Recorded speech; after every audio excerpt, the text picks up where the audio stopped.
Kisah nyata aku kaget saat tanteku datang ke kamarku tengah malam bagian 1. Tamu di tengah malam namaku Ardi.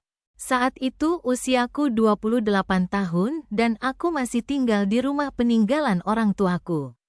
Rumah itu cukup besar, tetapi sejak kedua orang tuaku meninggal, suasananya terasa sangat sepi. Aku tinggal sendirian, hanya sesekali tanteku, adik dari ibuku, datang untuk melihat keadaan rumah.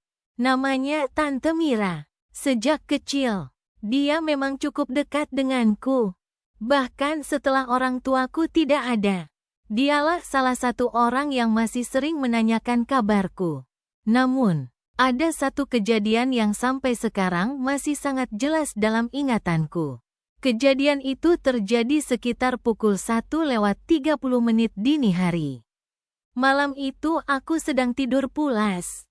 Hujan turun cukup deras sejak sore. Suara air yang menghantam genteng membuat suasana semakin sunyi. Aku bahkan tidak sadar kapan akhirnya tertidur. Sampai tiba-tiba, tok, tok, tok. Aku membuka mata. Awalnya kupikir suara itu hanya bagian dari mimpiku. Aku kembali memejamkan mata. Namun beberapa detik kemudian, tok, tok, tok. Kali ini lebih jelas. Aku langsung bangun dan menatap pintu kamar. Jantungku mulai berdebar. Siapa yang mengetuk pintuku tengah malam seperti itu? Aku tinggal sendirian. Tidak mungkin ada tamu datang pada jam seperti ini. Dengan suara setengah mengantuk, aku bertanya, "Siapa?" Tidak ada jawaban. Aku menunggu beberapa detik. Lalu terdengar suara pelan dari balik pintu. "Ardi, ini Tante." Aku langsung terdiam. "Tante, kenapa Tante Mira datang tengah malam?" Aku segera turun dari tempat tidur dan membuka pintu. Begitu pintu terbuka, aku melihat Tante Mira berdiri di depan kamar. Wajahnya terlihat pucat, rambutnya sedikit basah karena terkena hujan. Tangannya menggenggam sebuah tas kecil dengan erat. "Tante, kenapa datang malam-malam?" Dia tidak langsung menjawab. Tante Mira justru melihat ke arah ruang tengah, lalu menoleh ke belakang seolah memastikan tidak ada seseorang yang mengikutinya. Setelah itu dia masuk ke kamarku dan menutup pintu. "Ardi, Tante mau minta tolong." Nada suaranya membuatku semakin bingung. "Ada apa, Tante?" Dia menarik napas panjang. Kemudian dengan suara bergetar, dia berkata, "Jangan ceritakan kepada siapapun kalau Tante datang ke sini malam ini." Aku langsung merasakan sesuatu yang tidak beres. Sebab, dari semua kemungkinan yang ada di kepalaku, aku tidak pernah menyangka bahwa kedatangan Tante Mira malam itu ternyata berkaitan dengan sebuah rahasia keluarga yang selama ini sengaja disembunyikan dariku. Bagian 2. Rahasia yang selama ini disimpan. Aku menatap wajah Tante Mira dengan penuh kebingungan. "Tante, sebenarnya ada apa? Kenapa Tante sampai datang tengah malam begini?" Tante Mira tidak langsung menjawab. Dia duduk di tepi tempat tidurku sambil menundukkan kepala. Tangannya masih menggenggam tas kecil yang dibawanya. Aku bisa melihat jelas kalau dia sedang ketakutan. "Tante, kalau ada masalah, ceritakan saja. Jangan bikin aku semakin khawatir." Akhirnya dia mengangkat wajahnya. "Ardi, sebelum Tante datang ke sini, ada seseorang yang datang ke rumah Tante." "Siapa?" Tante Mira menarik napas panjang. "Tante tidak tahu siapa dia." Aku semakin bingung. "Dia datang sore tadi. Dia menanyakan tentang rumah ini. Dan tentang kamu." "Menanyakan aku?" Tante mengangguk. "Dia tahu banyak hal tentang keluargamu." Aku mulai merasa tidak nyaman. "Dia bilang apa?" Tante Mira terdiam cukup lama. Seolah-olah dia sedang mempertimbangkan apakah perkataannya akan membuatku semakin panik. "Dia bilang, ada sesuatu yang selama ini disembunyikan keluargamu." Aku langsung berdiri. "Apa maksud Tante?" Tante juga tidak tahu semuanya. Tapi kenapa Tante datang ke sini? Tante Mira membuka tas kecil yang sejak tadi dibawanya. Dari dalam tas itu, dia mengeluarkan sebuah amplop berwarna coklat. Amplop itu terlihat sudah lama. Dia menyerahkannya kepadaku. Ini ditemukan Tante beberapa hari lalu. Aku menerima amplop tersebut. Di bagian depannya tertulis namaku, Ardi. Tulisan itu membuatku terdiam. Tulisan siapa ini? Tante Mira menggeleng.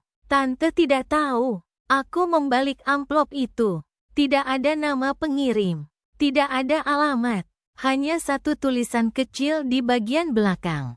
Jangan dibuka sebelum kamu siap mengetahui kebenaran tentang keluargamu. Bulu kuduku langsung merinding. Tante, sebenarnya apa isi surat ini? Makanya Tante datang ke sini. Aku menatapnya. Tante ingin kamu membukanya sekarang. Dia mengangguk perlahan. Namun sebelum aku membuka amplop itu, tiba-tiba terdengar suara dari luar kamar. Krek, seperti suara lantai kayu yang diinjak seseorang. Aku dan Tante Mira langsung terdiam. Kami saling menatap. Suara langkah itu terdengar lagi. Krek, krek, semakin dekat menuju kamarku. Aku berdiri perlahan dan memberi isyarat agar Tante Mira diam. Kemudian langkah itu berhenti tepat di depan pintu. Kami berdua menahan napas. Beberapa detik berlalu. Tidak ada suara. Aku memberanikan diri mendekati pintu dan mengintip melalui celah kecil. Lorong di luar terlihat kosong. Tidak ada siapa-siapa. Aku membuka pintu sedikit. Tidak ada orang. Bisikku. Tante Mira justru terlihat semakin pucat.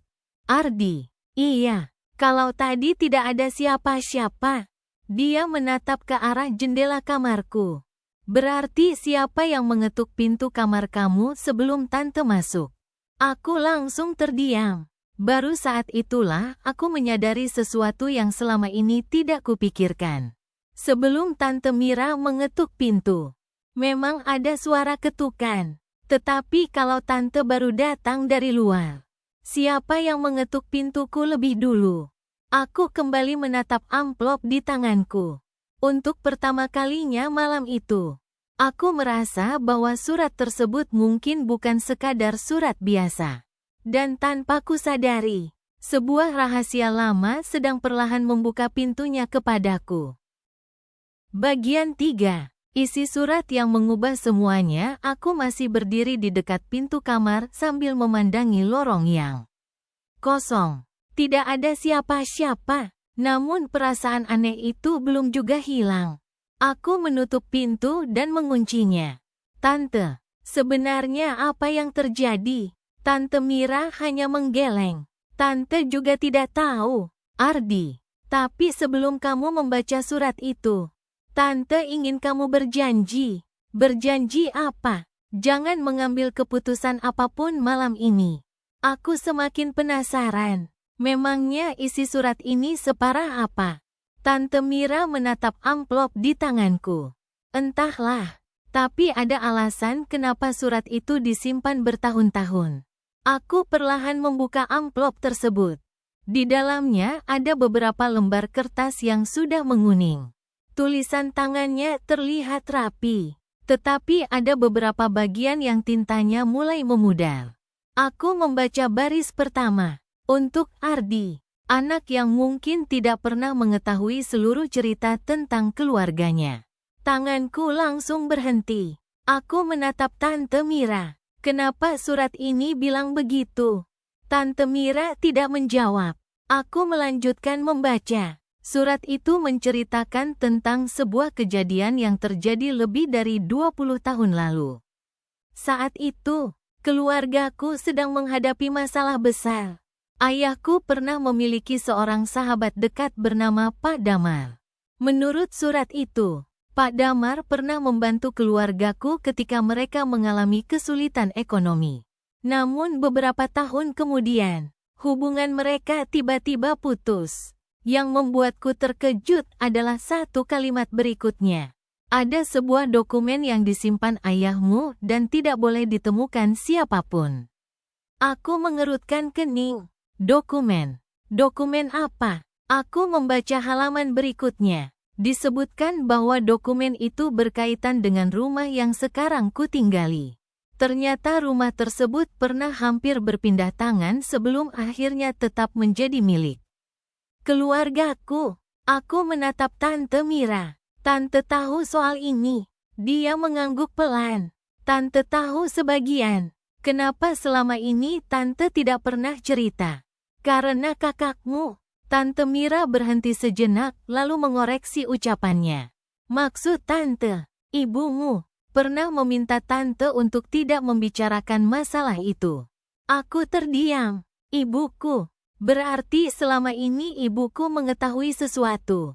Aku kembali membaca surat tersebut. Di bagian paling bawah terdapat sebuah kalimat yang membuat dadaku terasa sesak.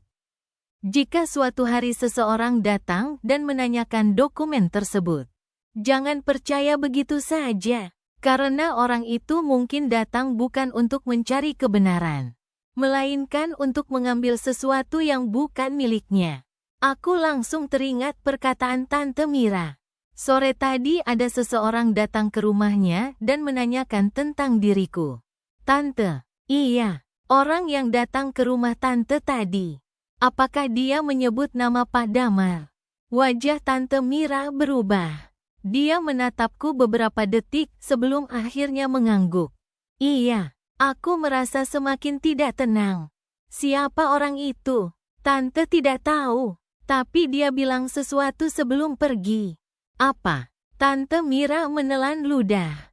Dia bilang, kalau kamu sudah membaca surat itu, kemungkinan besar kamu akan mencari dokumen yang hilang. Aku terdiam. Dokumen itu sekarang ada di mana? Tante Mira menatap ke arah lemari tua di sudut kamarku. Lihat di sana. Aku mengikuti arah pandangannya. Lemari itu sudah ada sejak aku masih kecil. Selama bertahun-tahun, aku tidak pernah benar-benar memperhatikannya. Aku mendekatinya.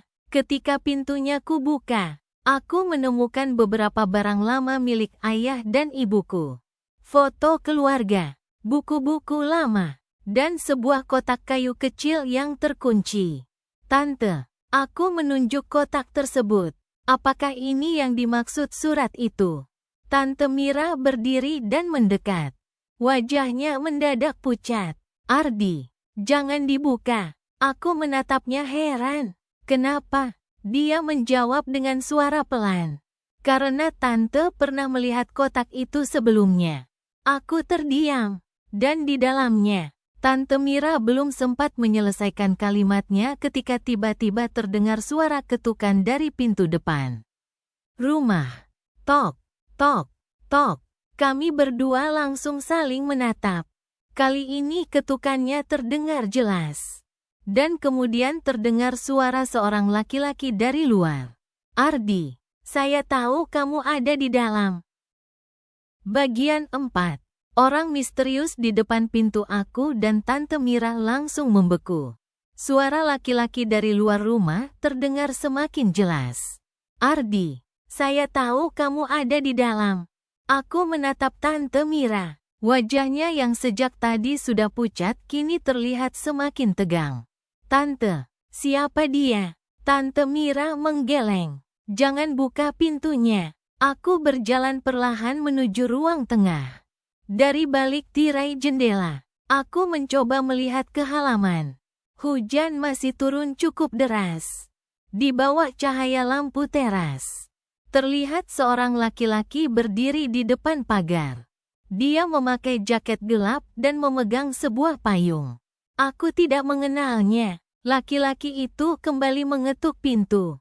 Tok, tok, tok. Ardi, kita perlu bicara. Aku tetap diam. Tante, apa mungkin dia orang yang tadi datang ke rumah Tante?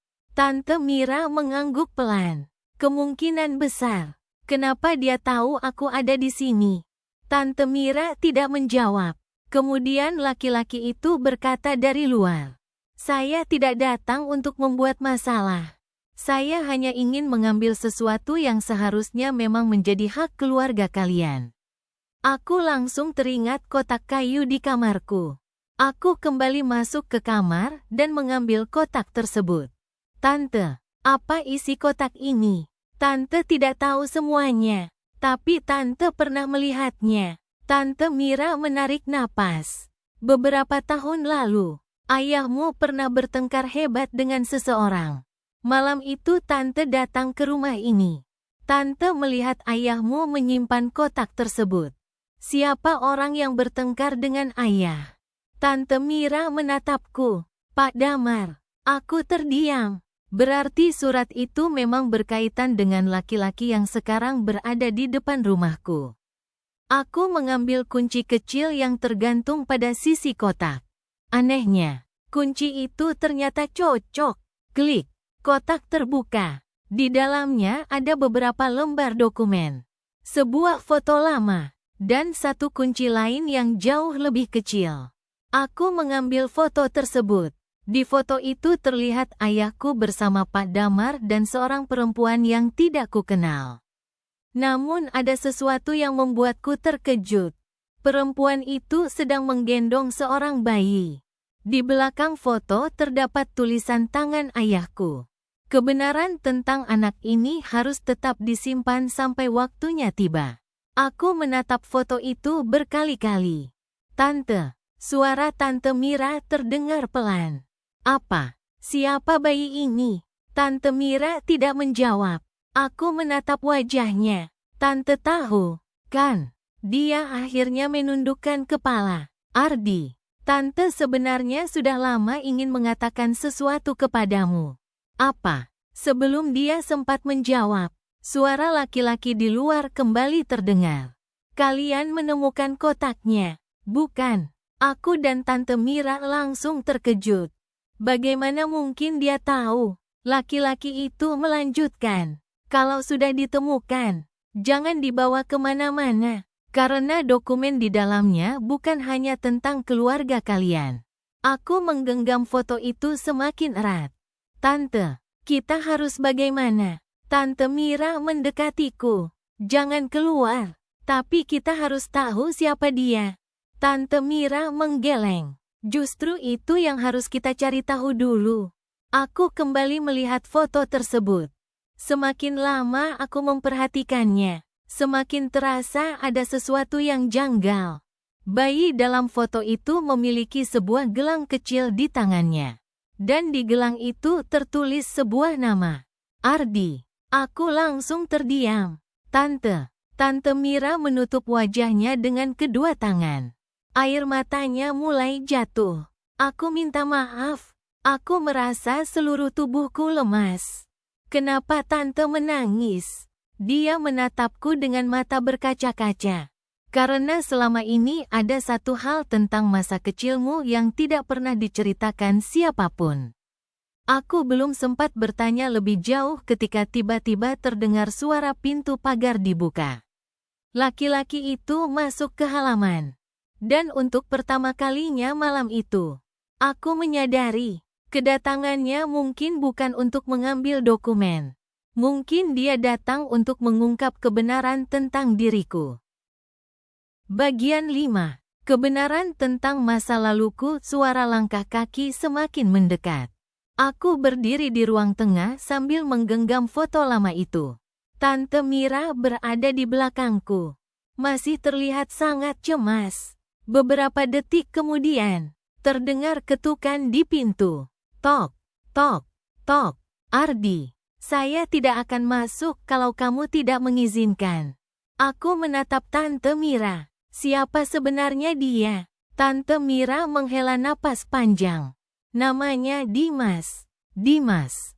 Iya, dia anak Pak Damar. Aku terdiam. Jadi laki-laki yang datang malam itu adalah anak dari orang yang selama ini disebut dalam surat. Aku memberanikan diri membuka pintu sedikit, tetapi tetap memasang rantai pengaman. Laki-laki itu berdiri di luar. Wajahnya terlihat lelah, tidak seperti orang yang datang untuk mencari masalah. Ardi, iya, saya Dimas. Saya datang untuk menjelaskan semuanya. Aku tidak langsung mempersilakannya masuk. Kenapa kamu mencari dokumen ini? Dimas menatapku beberapa saat. Karena ayah saya meninggal 3 hari lalu. Aku terdiam. Dan sebelum meninggal, dia memberikan satu pesan kepada saya. Apa pesannya? Dimas mengeluarkan sebuah amplop dari saku jaketnya. Dia bilang, "Cari Ardi. Katakan kepadanya bahwa selama ini dia dibohongi." Aku menoleh kepada Tante Mira. Tante Mira hanya menundukkan kepala. Aku akhirnya membuka pintu. Dimas masuk dan duduk di ruang tamu. Dia kemudian melihat foto yang ada di tanganku.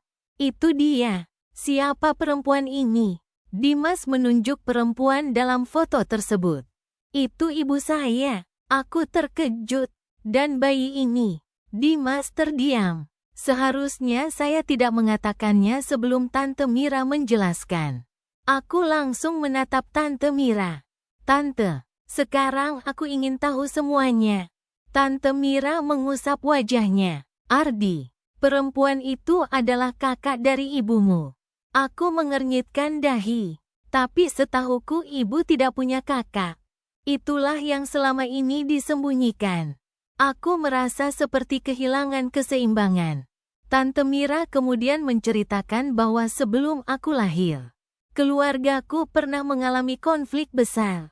Kakak ibuku meninggalkan keluarga setelah terjadi perselisihan mengenai sebuah warisan dan tanggung jawab keluarga. Saat itu, ada seorang bayi yang harus diselamatkan dari masalah tersebut. Bayi itu kemudian diasuh oleh orang tuaku. Bayi itu adalah aku. Aku terpaku. Jadi, aku bukan anak kandung ayah dan ibu. Tante Mira menangis. Maafkan Tante. Aku mundur beberapa langkah. Selama 28 tahun, aku percaya bahwa kedua orang yang telah membesarkanku adalah orang tua kandungku. Ternyata kenyataannya berbeda. Namun Dimas segera berkata, "Ardi, jangan salah paham. Ayah saya bukan datang untuk merebut kamu atau keluarga kamu. Lalu untuk apa? Dia ingin mengembalikan sesuatu." Dimas menyerahkan amplop yang dibawanya. Aku membukanya. Di dalamnya terdapat sebuah surat. Tulisan tangan itu berbeda dari surat sebelumnya. Ardi, jika kamu membaca ini, berarti aku sudah tidak ada. Maaf karena kebenaran ini baru sampai kepadamu sekarang. Aku melanjutkan membaca. Ternyata orang tuaku memang bukan orang tua kandungku. Tetapi mereka memilih membesarkanku dengan penuh kasih sayang setelah terjadi sebuah keadaan darurat dalam keluarga. Mereka tidak pernah berniat mencuri identitasku. Mereka hanya ingin melindungiku. Aku menatap Tante Mira dengan mata berkaca-kaca. Kenapa semua orang merahasiakannya? Tante Mira menjawab lirih. Karena ibumu takut kehilangan kamu. Aku menundukkan kepala. Untuk pertama kalinya malam itu, aku memahami sesuatu. Keluarga bukan selalu tentang hubungan darah. Kadang, keluarga adalah orang-orang yang tetap memilih tinggal ketika kita sedang tidak punya siapa-siapa. Namun masih ada satu pertanyaan yang belum terjawab. Aku menunjuk dokumen di dalam kotak. Kalau begitu, apa sebenarnya dokumen ini? Dimas menatapku serius. Itulah alasan utama saya datang. Dia mengambil dokumen tersebut. Dokumen ini bukan tentang rumah. Aku menatapnya. Kalau bukan tentang rumah, lalu tentang apa?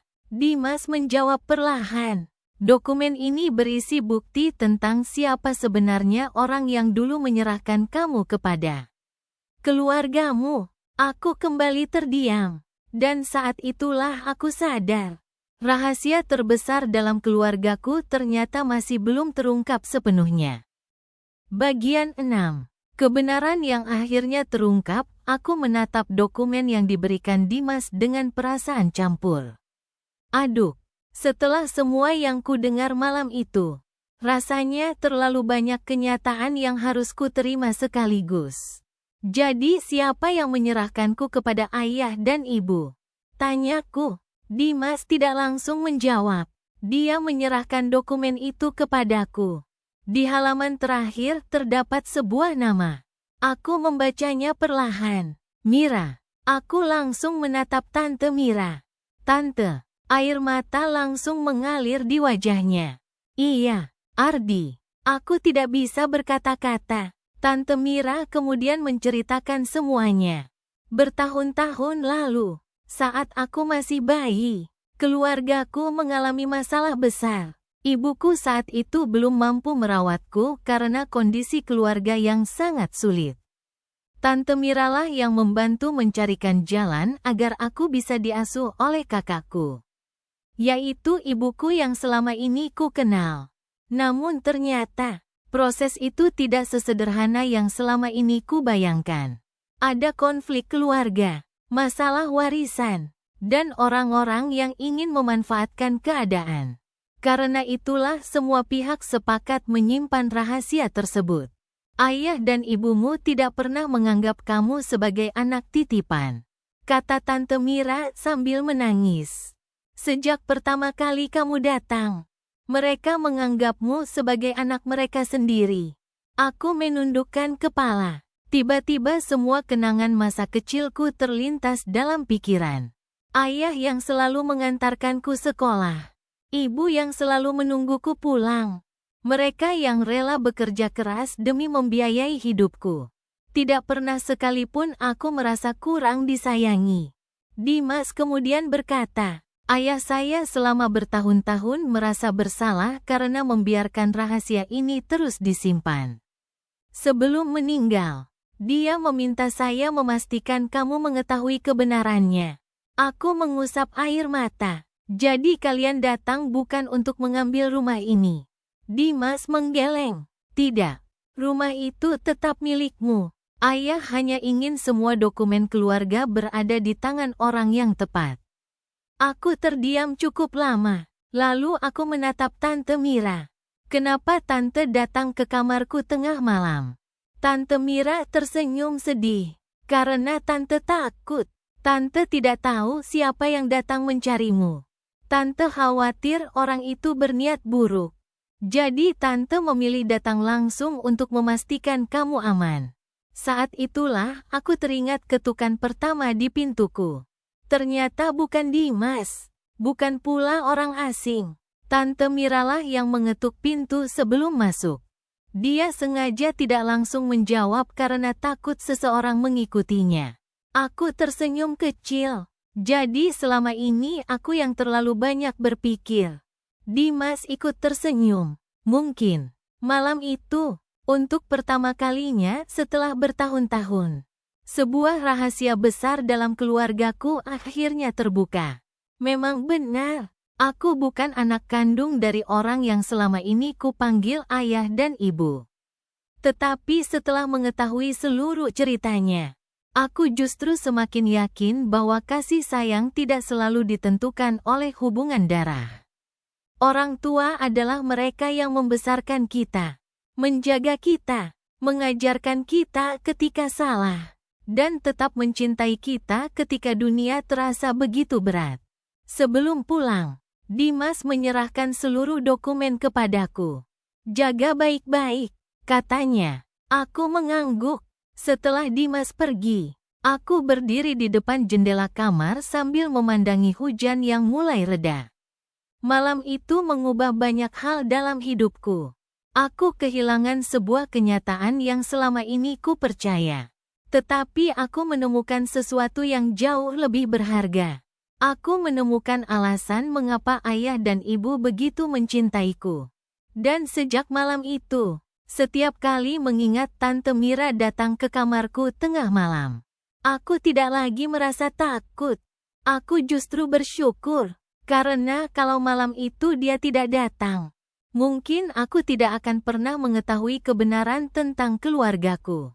Dan dari semua pelajaran yang kudapat, satu hal yang paling aku yakini, keluarga bukan hanya tentang siapa yang memiliki darah yang sama dengan kita, tetapi tentang siapa yang memilih mencintai, menjaga, dan tetap berada di sisi kita. Tamat.